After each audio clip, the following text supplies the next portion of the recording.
Welcome, everyone, to episode 2 of the Science of Happier Work.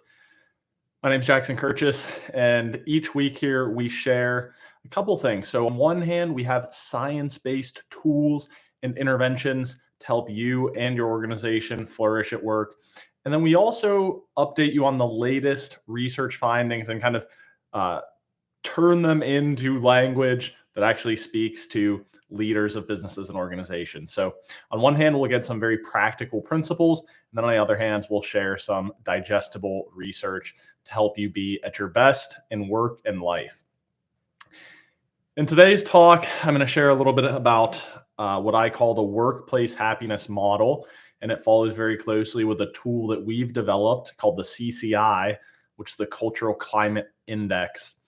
And what it is a way to just think about and structure your approach to happiness, whether you're thinking about this as an individual, which I'll talk about, or if you're a leader, someone who leads a team or an entire organization, I think this same model applies. So let's get into it.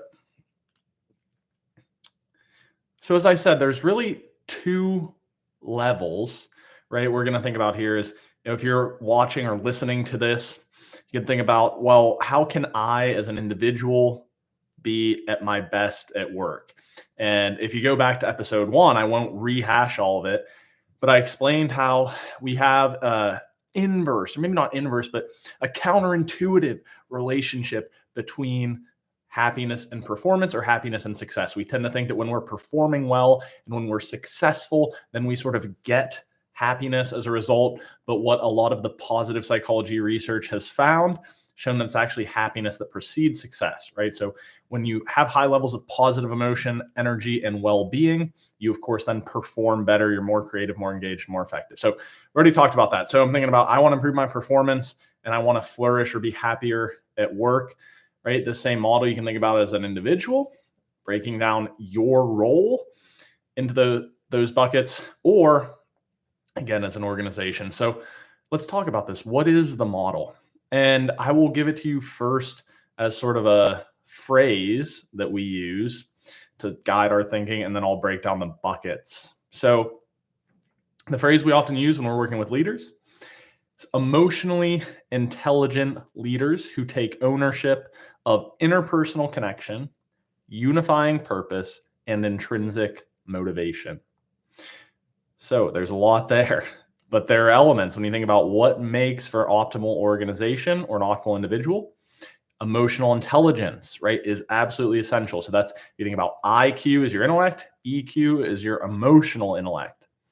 Taking ownership of, right? So taking ownership means ultimately saying, I'm accountable as a leader, right? As an individual, I'm accountable for my work and my quality of working life. Or again, as a leader, I am responsible for the environment of my organization.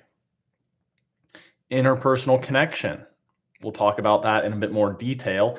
Absolutely essential that you have an environment where people trust one another and feel deeply connected. Unifying purpose, right? So this speaks to people feeling like they get a purpose themselves, and it connects to a clear mission and purpose for the organization. And then intrinsic motivation is all about this idea that unless it's a very piecemeal sort of one in, one out manual labor type of task, often extrinsic rewards are not actually that effective. There are certain psychological elements that help people actually want to do the work and enjoy it. And that's ultimately where motivation comes from. So when I get into our model, the way I break it down is who, how, why, and what.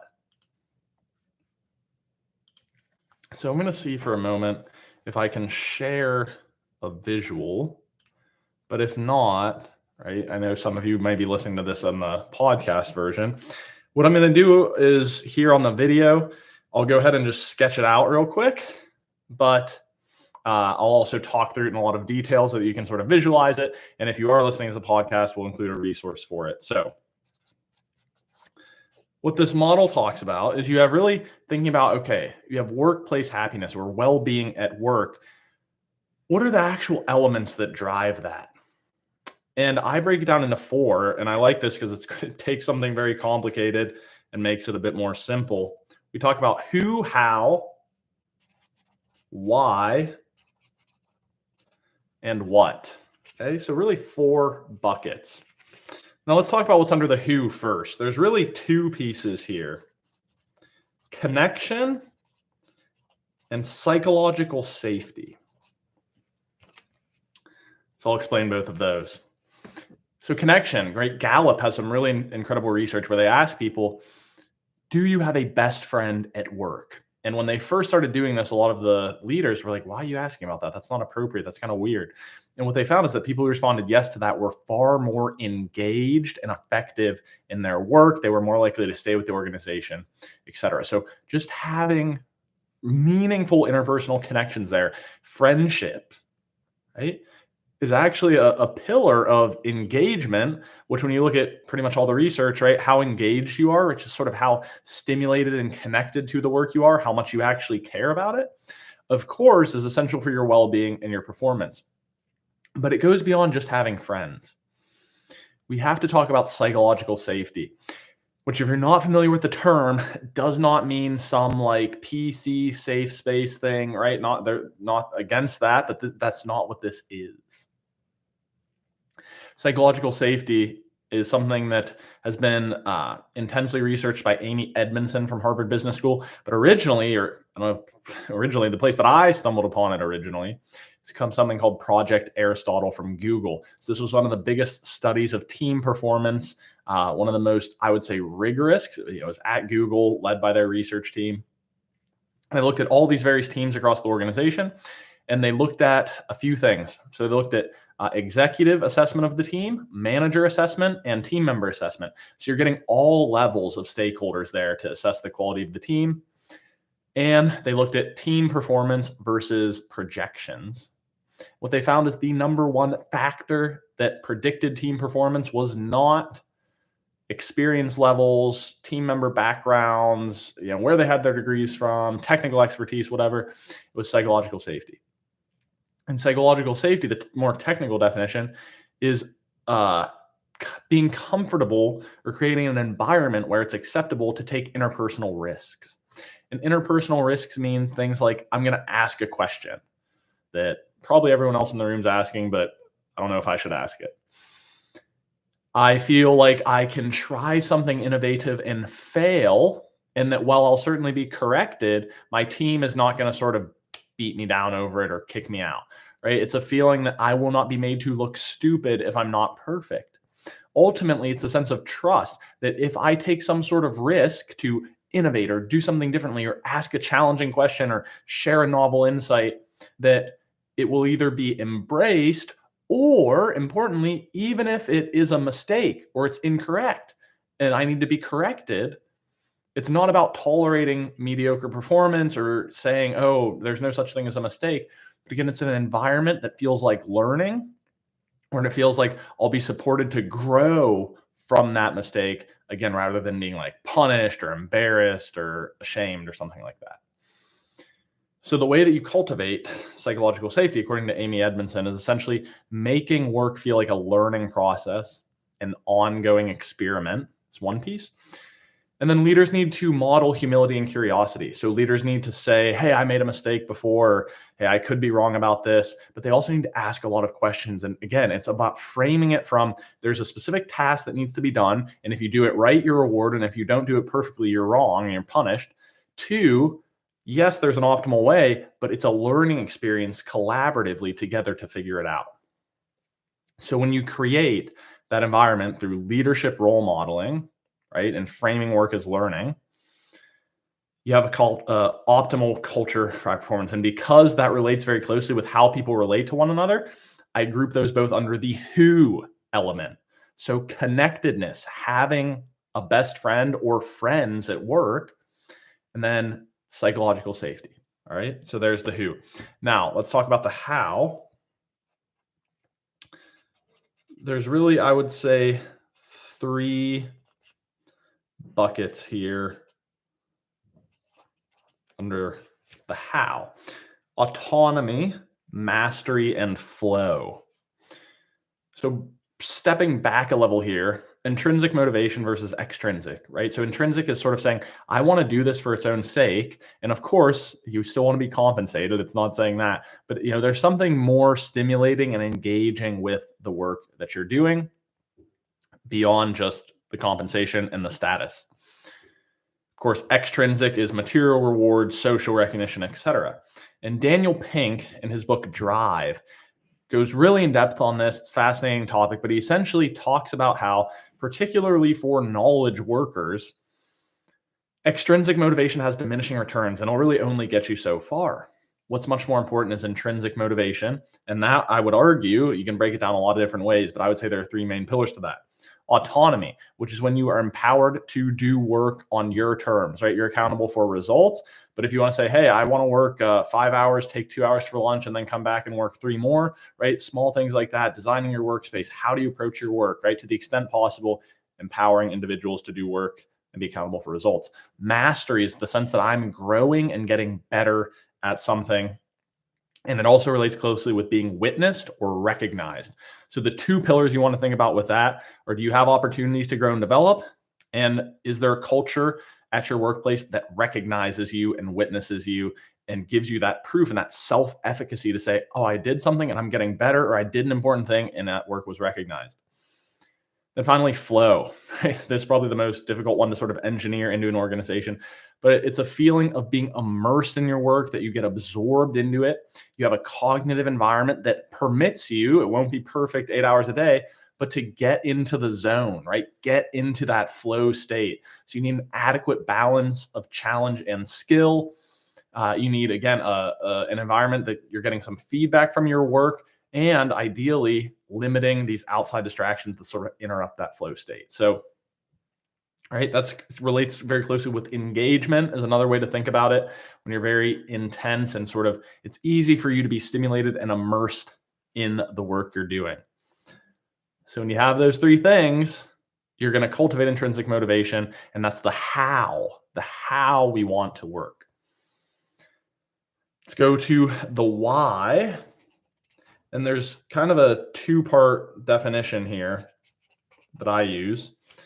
Strengths-based, values aligned. Strengths-based, values aligned. So jumping into positive psychology here, Martin Seligman, sort of the founding father, so to speak, of the positive psychology movement, says the recipe for meaning is using your unique strengths to have an impact or serve something greater than you.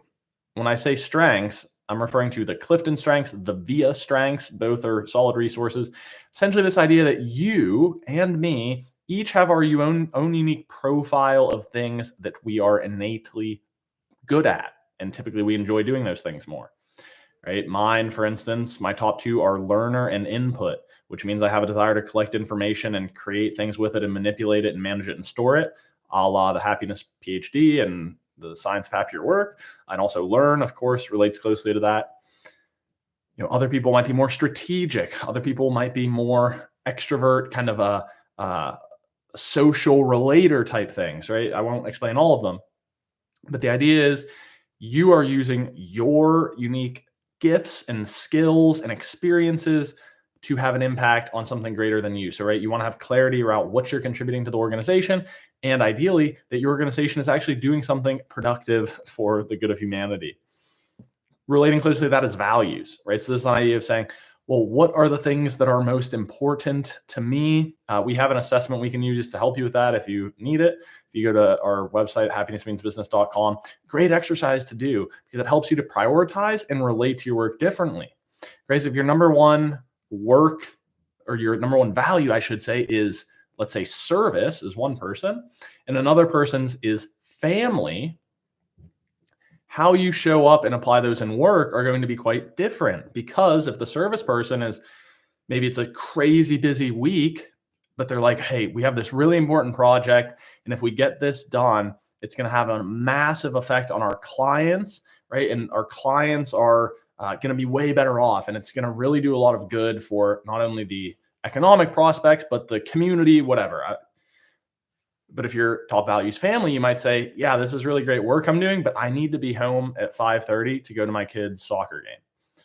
So you can start to see how, if your work is not, again, aligned with your values could be an issue.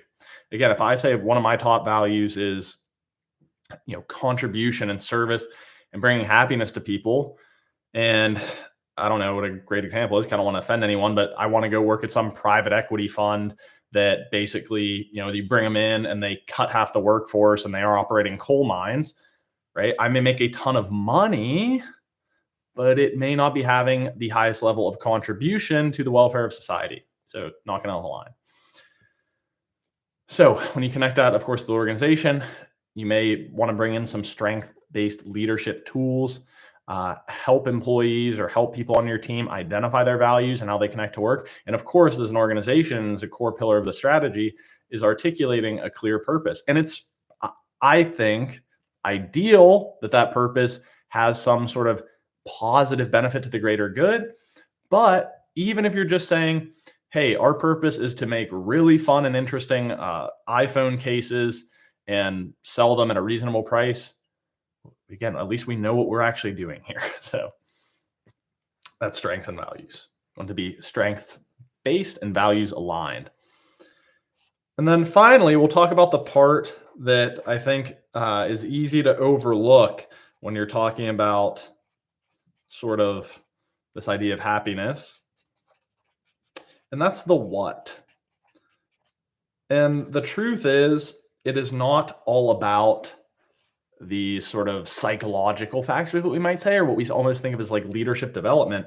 This is the not sexy stuff. Role clarity or role demands, compensation and benefits, and health and safety. And here's a good example of that. If you're thinking about an organization and you're, let's say, a retail store that is struggling to retain your best people, and we go in there and we do a ton of leadership development. We empower them to work more autonomously. We develop a new growth and development leadership program so that they can get that growth and that mastery. We have them identify their strengths and their purpose, and we really work hard to bring them together and build real friendships. And you're paying them 35% below market wages, you are still going to have a retention problem, most likely. So the what is just like kind of the fundamentals. Same thing when you think about someone like maybe in an industry like investment banking. We can do all this connection and psychology stuff. And believe me, I have people in that space and it is ripe for that. But quite frankly, I don't care how much flow you're getting into or if it aligns with your values. If you're working 90 hours a week, right, you're probably not going to be very well at work. So role clarity and role demands, clearly defined expectations, fairness and transparency, and a reasonable work-life balance that allows for personal renewal. Next, you have compensation. I touched on, right? Should benchmark it to market, should be competitive with your industry, and should be a livable wage. Ethically speaking, I believe there is a ethical imperative implicit in business, which is, I know, a very controversial take. And a lot of what I'm talking about here is not really a trade-off, right? Because it may be the right thing to do, quote unquote, but it's also the profitable thing to do. In this case, I would say it's the same thing, right? But if you want to think about the costs embedded in poor retention, low quality human capital, right? It's very expensive to not pay your people well, actually. So finally, health and safety, again, very what related, but people shouldn't be worried about getting killed at work. People shouldn't be around toxic chemicals, etc. So that was a lot to digest. I'll bring this model up one more time. Right? So you have the who of connection and psychological safety. You have the why, strengths and values.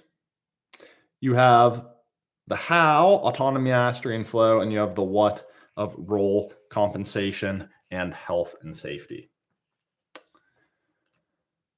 So we're already getting towards the end of our time here. I'm not going to go into too much of how I discovered this and where this model comes from. Basically, a ton of reading of various authors, McKinsey frameworks, Gallup frameworks, Harvard Human Flourishing Program are several resources that have sort of models or frameworks like this that are very helpful. And then finally, let's talk about how to start working through this and applying it as an individual. So as an individual, I believe it starts with a personal inventory first of, well, how happy are you at work? And I always say that there's concentric rings for individuals. You should start in your current role. The next ring out is your current organization. Third ring out is your current industry. And fourth ring out is just everything. And what I mean by that is if you're saying, well, I'm not very happy at work, I'm not flourishing here, don't just say, all right, I'm a let's say a plant manager in textile manufacturing. I'm going to go sell cars. I don't know, right? It's not that you shouldn't do that, but I say start where you are because it's always going to be easier first to shift the role or shift the way you're currently working. The next easiest thing to do is internal promotion or an internal lateral move. Next easiest to do is think about either your industry, your content, or your functional expertise. So if I'm a VP of finance in the media space, maybe I'll say, is there something else I could do in the media space? Or could I go be the VP of finance in a different company, right? You're kind of staying within either your functional domain or your industry domain. And then finally, the last level is just a total pivot. But same thing, starting with a personal inventory of how happy am I now? And maybe going through each of these buckets informally, because we could also share, we have some individual assessment tools, but going through, right, maybe rating each one. What am I from 1 to 10 overall workplace happiness? What am I though on the connection piece? Do I feel psychological safety? Do I feel autonomy? Do I feel, et cetera? And start to think about how you can apply those or shift them in the role you're already doing, right? Getting down into very granular actions. So if it's a connection thing, maybe you say, yeah, I'm going to start intentionally once a week scheduling a coffee chat to meet someone new or a check-in with a current friend of mine at work. If it's flow, I can't get into flow. Well, maybe you need upskilled. Maybe you need work that's a little more clearly defined. Maybe you need to block out 2-hour chunks for focused work, etc. Strengths, right? You could take the Clifton Strengths Assessment or the VIA Strengths Assessment on your own. And then you say, actually, I could still accomplish the same objectives in my role, but maybe there's someone on my team that is probably a little more analytical that they could help me with that. Whereas I'm more of a relationship person, right? So thinking about your current role. And then obviously compensation, role clarity, etc. Sometimes you may need to have a difficult conversation with your manager or leadership at your organization. So I would say personal inventory and then start to articulate or craft certain behaviors or habits that are intentionally improving these subdomains. And in the next episode, I'll go in depth on behavior change because I think that's actually the foundation for improved performance and happiness. Is I just gave you a whole bunch of knowledge, but how do you understand the science of how to actually implement that knowledge is very nuanced and rather difficult at times. So that's something we'll talk about, but this is just something maybe that will get you started. Now, if you think about this in the context of an organization, we do have a tool and assessments. If you reach out to us, we can help you set these up. But the CCI, the Cultural Climate Index, is a great place to essentially do a baseline level and then diagnostic test. So you may see, hey, we're really killing it on everything, but we've never even really crafted an organizational purpose, or we're really, really good, but it seems like our people don't feel like they can get this chance to grow and develop themselves. Maybe we need to have a look at our learning and development function. So there's a lot of different ways you can do it, but essentially it's a check and adjust. And then what we often do with our clients is we'll create a shorter version of this that's maybe a 1 or 2 question assessment, something like Net Promoter Score, which is a really, really useful metric for organizations. It basically looks at if it's to your customers, how likely they are to promote your product to other people. But if it's done internally, how likely are your employees to promote working there to other people? To us, that's probably the best metric around for workplace happiness. And it saves you a ton of money on recruiting. So thinking about that, right, is just creating a system of check and adjust. So we often use the analogy of stepping on the scale every week or every month. For an organization, it's better to do probably every month, pulsing out a very quick 1 or 2 item assessment of Net Promoter Score or a quick snapshot of the cultural climate and just check and adjust and trying to make that number go up every month. And if it's not, asking difficult questions. You can also map it out based on the organizational web or the organizational hierarchy and look for pockets of toxic culture and pockets of flourishing culture as well, and learn from those. So this could be the subject of an entire book. In fact, we just wrote one, but got to bring this podcast to a close. So I hope that at least gets you thinking as an individual, right? Doing a personal inventory and trying to design behaviors for each of these domains, or as an organization, doing some global assessment and then trying to design intentional interventions to improve the measures for each of these functions. And you have a little bit there, a snapshot of a working model. I'll bring it up one more time for the people watching the video. Unfortunately, on this YouTube live podcast, it's not the best for screen sharing, but again, want you to think about, for the science of happier work, a model of happier work, the who, the how, the why, and the what. So thank you for watching or listening. Again, we'll be back every 2 weeks. We do a live video podcast here where I talk about practical science-based tools to be happier at work, as well as some of the latest research findings on the subject of work and well-being, or work and happiness. So thank you for listening. It's been Jackson Kirchis with Happiness Means Business, and I'll talk to you next time.